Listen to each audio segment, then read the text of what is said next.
Betrayal, it is said, is the worst word in the English language.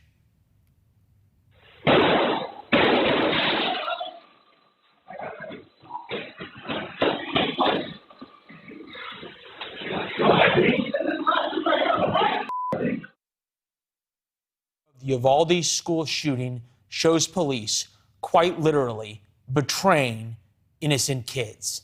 The police didn't run towards the sound of gunfire, as you saw. They ran away from it. They ignored their training. They ignored every human instinct to protect the most innocent among them.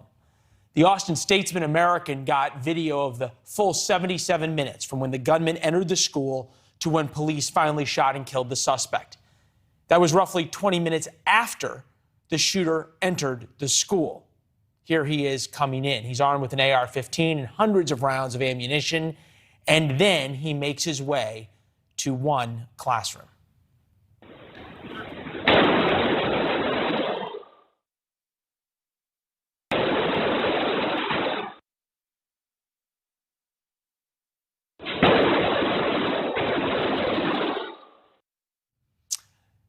Not all the kids died right away.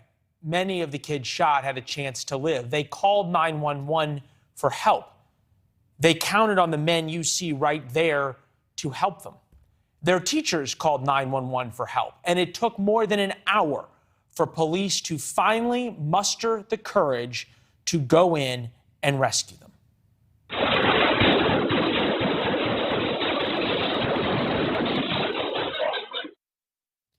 77 minutes later. In the end, it was a Border Patrol tactical team that shot and killed the gunman. 19 kids died, along with 2 teachers. NewsNation's Allie Bradley arrived in Uvalde within an hour of the first shots, has been covering this story ever since and joins us now. This confirms what so many of your sources said, Allie. What's the takeaway from them as they saw it now on video for the first time?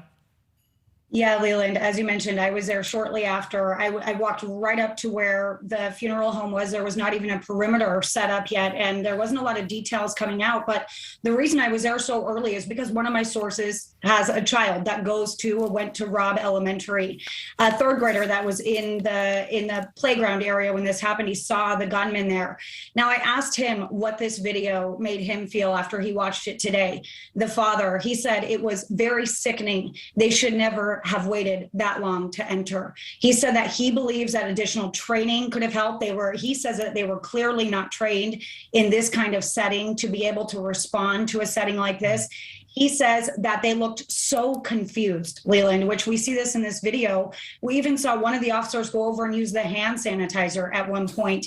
And then towards the end of the video, one of the deputies that was also inside of that building, that one of his daughters was actually one who lost her life. And he was in there for over 20 minutes, standing kind of behind the wall there while nobody was really taking any action. And another thing that's really interesting to see here is the response, the presence, because we haven't heard a lot about the different agencies that have been inside, but just look at this presence here on camera right now. You have Uvalde police, you have the school district police, obviously you have BORTAC and Border Patrol inside, and you have the sheriff's department. Now, Leland, after this happened, I did reach out to my sheriff sources as well, who sent their own deputies to respond.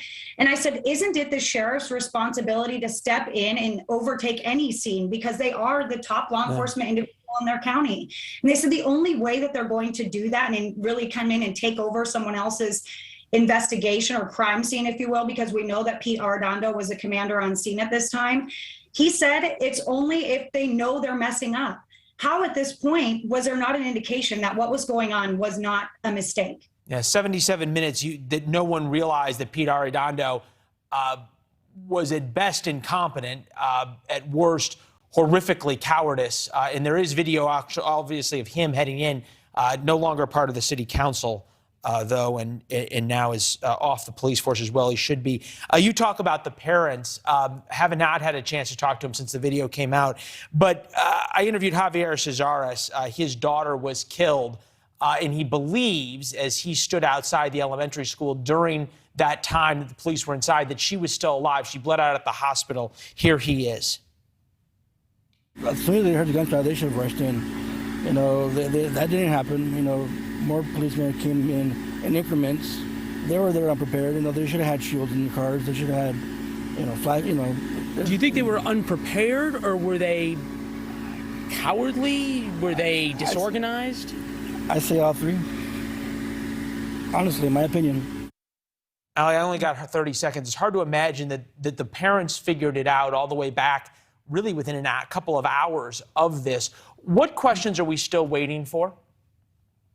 We are still obviously waiting for why they didn't go in. I don't know if they've ever gotten that answer. Really, what took them so long and what training was lacking in that capacity? We haven't heard that side of it at this juncture, but you heard that father say that they were cowardly. It's exactly what the father of the third grader said as well, is that they acted in a cowardly way.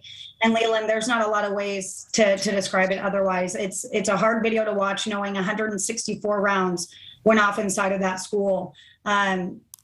Just being on those school grounds shortly after, it's really, really hard to watch that. Yeah, it certainly is. Allie, keep up the great reporting. Thank you. Arredondo actually testified before the State Senate Committee. We're trying to get a little bit more in terms of what he said. Allie, thank you very much. We appreciate it. Thanks for watching. Go to newsnationnow.com to find NewsNation on your television provider. And don't forget to subscribe. Click the red button to get more of NewsNation's fact-driven, unbiased coverage.